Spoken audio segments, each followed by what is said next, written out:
Once the king of adult online content, now drowning in lawsuits, scandals, and bans, is this the end of Pornhub? And one of the stories that came up at late 2019 that really arrested my attention, it was a story of a 15-year-old girl, and she was from Broward County, Florida, and she was missing for an entire year, and she was finally found when her distraught mother was tipped off by a Pornhub user that he recognized her daughter on the site. Wow. And she was found in 58 videos. At the same time, there was an investigation that was released by the Sunday Times, the London Sunday Times, and they had found dozens of illegal videos on Pornhub within minutes, even children as young as 3. Pornhub was launched in 2007. It was just a couple young guys looking to jump on the tech wave, trying to capitalize on the online adult industry. The idea of Pornhub was inspired by YouTube, which was also on the rise at the same time, and literally over a game of pool in some random bar, a couple young guys decided that Pornhub was going to be their next venture. Little did they know, they just struck entrepreneurial gold. Pornhub rose to super stardom, and there's a couple reasons for this. Number one, Pornhub capitalized on the free market approach. The same approach that has made YouTube the second biggest search engine in the entire world.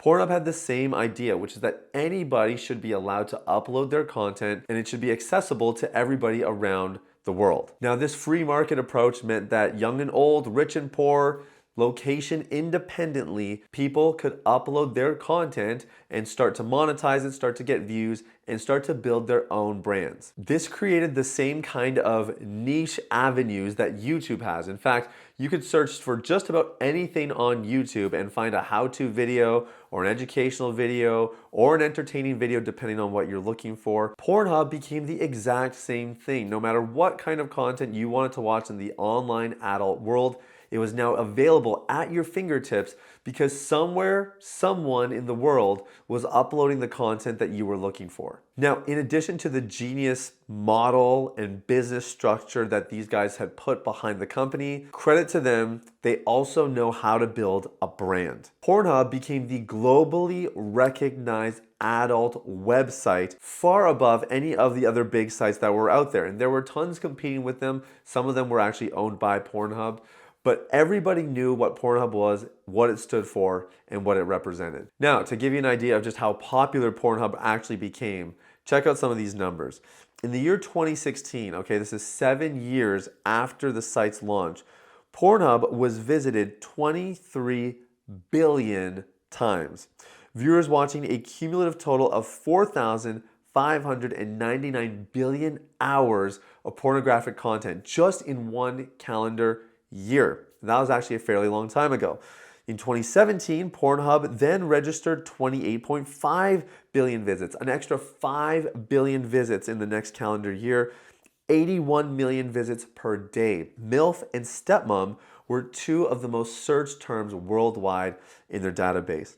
By 2019, okay, this is all still pre-pandemic, Pornhub received 42 billion visits with an average of 115 million visits per day. We are talking about a global phenomenon, and that's before the global pandemic that set all of these numbers ridiculously off the charts. Now, as a matter of fact, finance experts actually estimated that this one site, now keep in mind, Pornhub was actually part of a suite of websites, but Pornhub alone was worth multiple billions of dollars based on their web traffic, advertising revenue, and brand equity. Each year, year after year, the platform continued to reach more people, get more view time, and increase in its popularity around the world.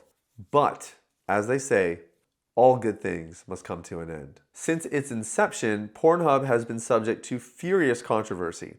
In 2013, CBS refused to air a short commercial of Pornhub during the Super Bowl because the Federal Communications Commission could hold CBS liable for endorsing pornographic content, as it is illegal to air pornography on US television, and people debated whether or not that was acceptable or an infringement of rights. Several countries, including the Philippines, China, and Russia, have blocked access altogether to Pornhub because of its failure to protect minors from being involved both in the production and the consumption of its content. And while these are all pretty good indicators that Pornhub's probably more dangerous than they were letting on, and something that we should take note of. The truth is that most of the world continued to frequent Pornhub and lie in the darkness until December 4th, 2020. Now, you may be wondering why this day is so significant. Well, Pulitzer Prize-winning journalist Nicholas Kristof of the New York Times wrote a gut-wrenching opinion column exposing the dark side of Pornhub in a way that nobody had heard before. Check this out. His first statement was that Pornhub is infested with rape videos. And I quote, "It monetizes child rapes, revenge pornography, spy cam videos of women showering, racist and misogynist content, and footage of women being asphyxiated in plastic bags. A search for girls under 18 or 14-year-old leads in each case to more than 100,000 videos." Who's in the video, right? So even today, as of 2024, Pornhub had to produce a report. They sent it into the European, there's a European law called the Digital Services Act. And in 2024, in 4.5 months, they had to take down 3,770 child sexual abuse videos from the site and over 8,000 non-consensual and rape videos from the site. Okay. But they're having to be legally asked to do this, right? Yeah, well, to disclose what they're doing. And today, so we found out they kept deleting content, right? So today they have actually deleted 91% of the entire site. So they went from 56 million pieces of content in 2020 when this started to 5.2 million pieces of content today. And we're not done because they still have unverified content on the site. The expose chronicled several disturbing stories of women who were actually showing up in these searches that he talked about. And their lives were ruined by Pornhub, including a 15-year-old girl in Florida who went missing. The way she was found was on Pornhub.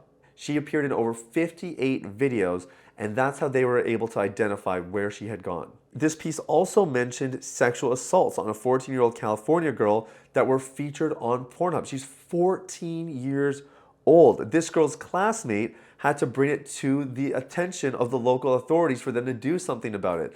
Pornhub didn't seem to notice. They didn't seem to care. In both of these instances, offenders were arrested for the assaults, which is a great thing, but Pornhub escaped responsibility in both situations for sharing the videos and for profiting from them. Now remember, part of Pornhub's rise was a free market approach. This was the genius business strategy that gave them global domination in the adult online space. And similar to YouTube, that means that members of the public can post their own content. So this is great from a business standpoint. It grows the platform, everybody can play, it's a great opportunity. But clearly there are some problems that come with it. Now, much of pornography online presumably involves consenting adults. That's what we would like to believe.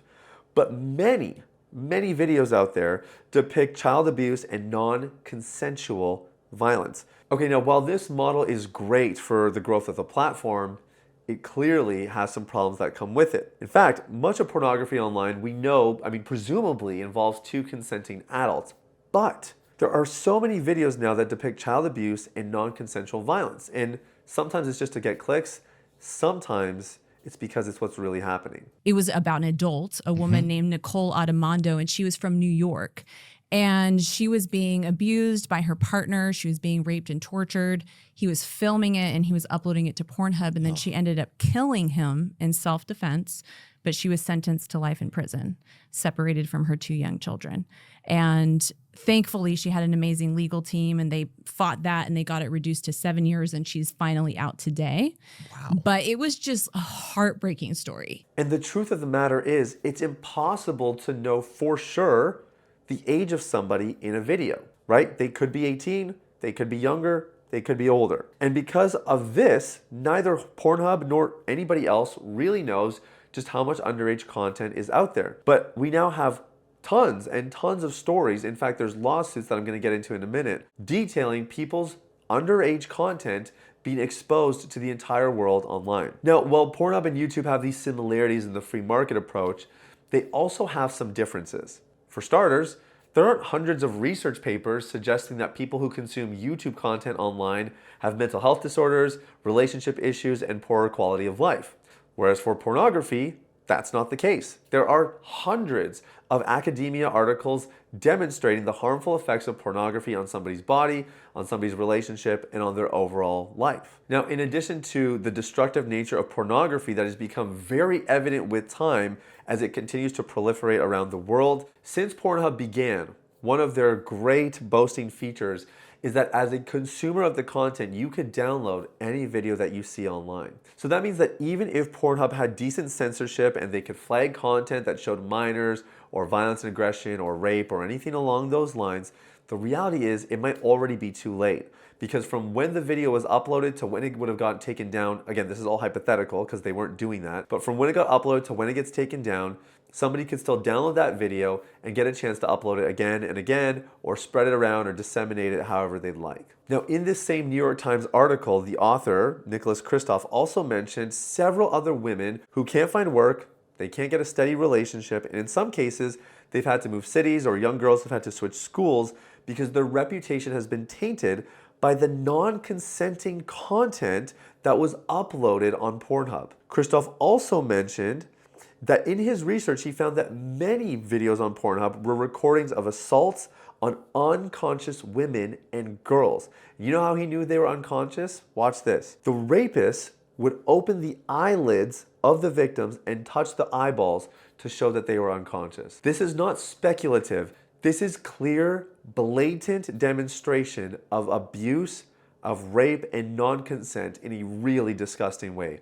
And Pornhub was allowing all of it to happen on their platform. So while Kristof is putting this article together, before he's even released it, he reaches out to Pornhub and he gives them a chance to comment on it, to say something to defend themselves. And not only did they foolishly decline to engage with Kristof, they simply sent him a message back. Pornhub is unequivocally committed to combating child sexual abuse material and has instituted a comprehensive industry-leading trust and safety policy to identify and eradicate illegal material from our community. They also added that any assertion that the company allows child videos on the site is, and I quote, irresponsible and flagrantly untrue. I bet they wish they would have taken Nicholas just a little bit more seriously, because the article exploded. I mean, overnight, this thing gets millions of views, and many of them eventually signing a petition called Trafficking Hub, which was to shut down the platform altogether. In response to the column, Pornhub finally decided to do something. They said they would prevent video uploads from unverified users and they would disable video downloads.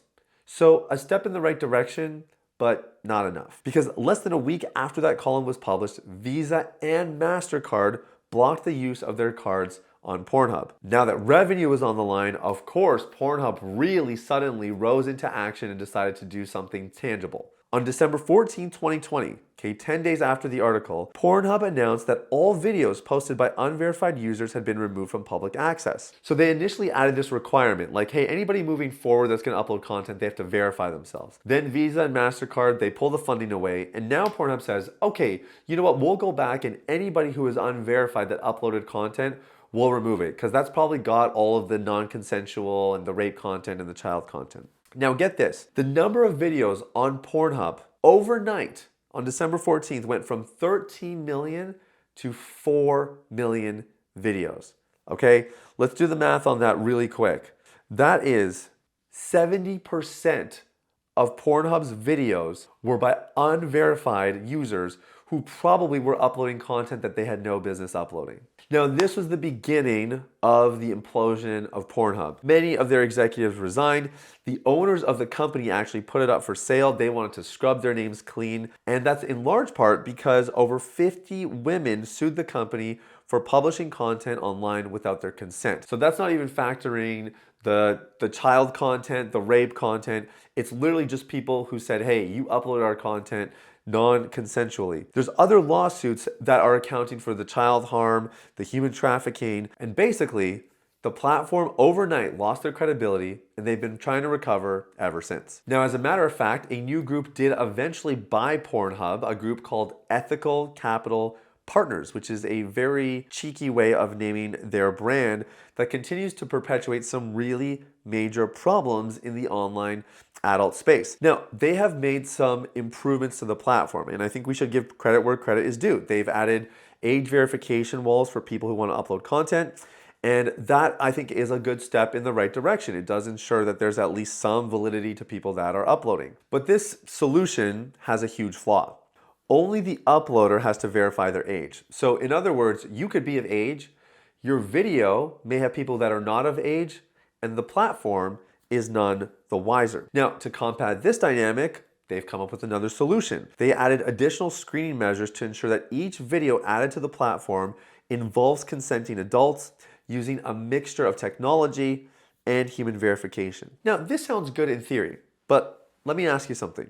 How could you know the age of somebody just by watching them in a video? I mean, whether it's AI, whether it's a human eye, how could somebody really know their age? The truth is, it's impossible. And in today's wacky world where guys get their kicks from underage performers, and sometimes grown adults will dress as youth to give those guys their kicks, the reality is people can keep playing the same games, getting their clicks and views, saying that they went through all the verification passes and walls, still uploading content that has no business be on there. Now, how about on the flip side? I mean, what if you had a really mature looking 16-year-old?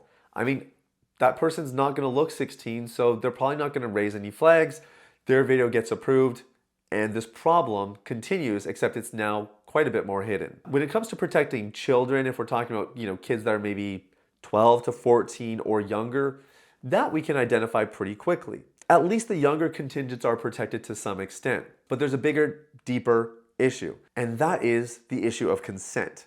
Because you see, while these are all some additional measurements that are really at the end of the day just lip service and some PR to show that they're a different brand and they're taking things more seriously, the reality is Pornhub at its core is still the same company incentivized by the same metrics, clicks and views. Pornhub receives 4 billion ad impressions every day, just to give you an idea of how incentivized they are to get clicks and views on their site. So even if they could perfectly verify somebody's age, how could they ever know if this content was done between consenting adults? The answer is they can't.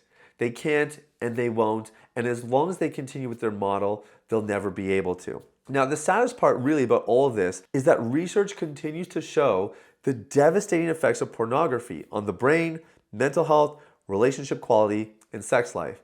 And Pornhub doesn't care. They try to capitalize on the addictive properties that their website has. See, Pornhub says that they're sex positive.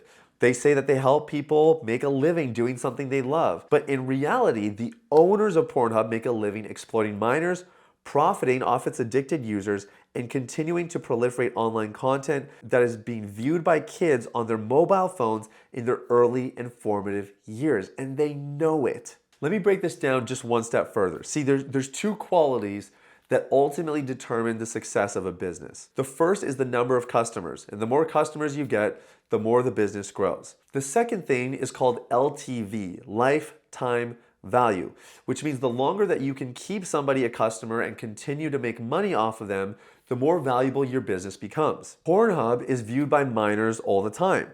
They have little to no age verification required to access the platform. You just check the little box that says you're 18 years old. Now, some studies report that the average age of first exposure to pornography is as young as 8 years old today. So what happens when an 8-year-old gets exposed to pornography and then they continue to access it on their mobile device? Remember, they're not just accessing some vanilla content, they're accessing intense, hardcore scenes that are often depicting violence, aggression, rage, maybe even unconsciousness of the women or the other people that are involved. Well, I'll tell you what happens. These kids become hooked.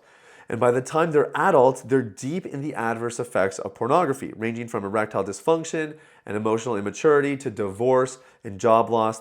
The list goes on. Pornhub and other sites like it know that early exposure to their site is the best thing that could happen for them. They get another client.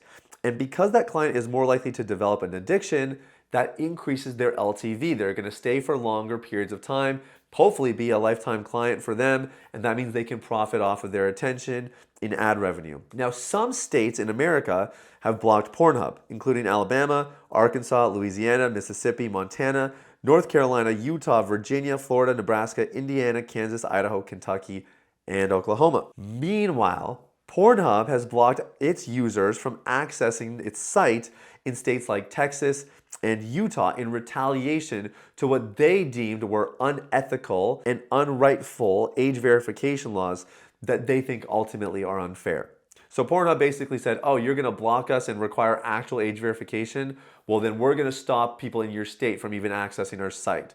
Real mature Pornhub, classic kind of retaliation remark here. Now, the honest truth in all of this is that Pornhub, to some extent, is always going to try to play this game and continue to skirt around the laws of ethical, morality, and even legal matters. But let me be honest with you. The truth is, as long as there is a demand, there will always be a supply. So yes, Pornhub must be held responsible. They've profited from rape videos and they've allowed illegal content on their platform. They should pay for that. But the truth is, even when that day comes where they do have to pay up, the reality is if we do not reduce our consumption and our visiting of these websites, then whether it's Pornhub or it's somebody else, we will continue to see these websites thrive online. Now, I would love to hear your thoughts in the comment section. Let me know what you think about this video. What do you think about Pornhub? How has it impacted your life? I would love to hear. I read every comment. And while Pornhub's downfall is one piece of the puzzle, what about OnlyFans? Some people don't actually agree with what I said about it, but I made the video anyway. Watch my deep dive on OnlyFans next.